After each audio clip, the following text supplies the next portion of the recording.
其實出入係好簡單嘅事嘅啫，點解對於行動唔方便嘅人嚟講咁難呢？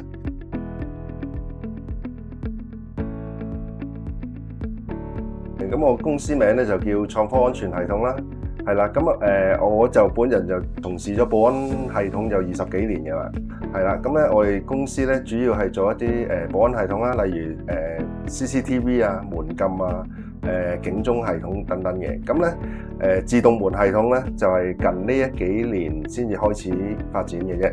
咁我哋公司喺 Covid 期間去成立啦。咁嗰時就好多時都話出入都要免接觸嗰啲門啊，或者乜嘢啊，咁我哋喺度，咁其實好多餐廳或者一啲寫字樓，佢都唔想掂到嗰嚿嘢嘅喎。咁到嗰時咧，我哋就裝好多嗰啲人面識別嗰啲系統，咁但係認完個樣，佢都要用手動開門嘅嘛。所以咧，咁我哋嗰時就諗下，不如做埋自動門啦，等個客真係零接觸，可以返到去公司，咁啊佢哋咪安全安心咁樣咯。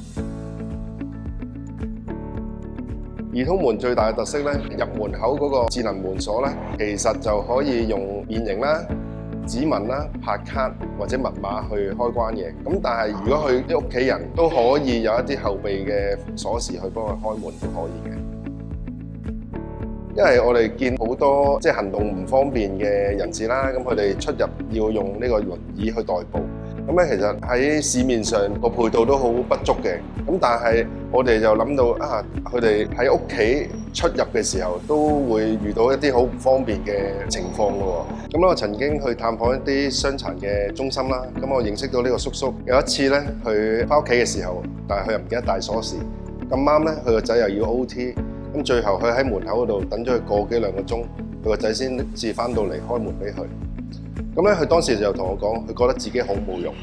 咁咧，我聽完之後，我都好心酸啊！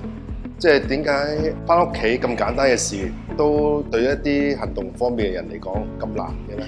其實點解我哋會推出呢個易通門呢個無障礙家居自動門系統咧？咁其實咧，根據呢個統計處21年嘅報告話，有24萬幾人係行動不便嘅。咁其中咧就有7萬幾人係需要輪椅或者其他工具協助佢哋去步行嘅。咁咧都發現咧，佢哋其實嗰個入門口啊，咁佢嗰個級位咧係比較高嘅。咁其實我哋見到呢個問題，咁其實輪椅嗰啲人咪都幾麻煩喎，都要好用力先至入到去嘅。咁我哋就揾咗另一啲配套咧，即係有個斜台送埋俾佢哋。等佢哋入屋嘅時候咧，更加方便，更加無障礙咁樣去入到去啦。係咁，而家科技越嚟越發達啦。咁其實我哋公司咧就係希望藉住科技去幫助一啲其實出入係好簡單嘅事嘅啫。點解對於行動唔方便嘅人嚟講咁難咧？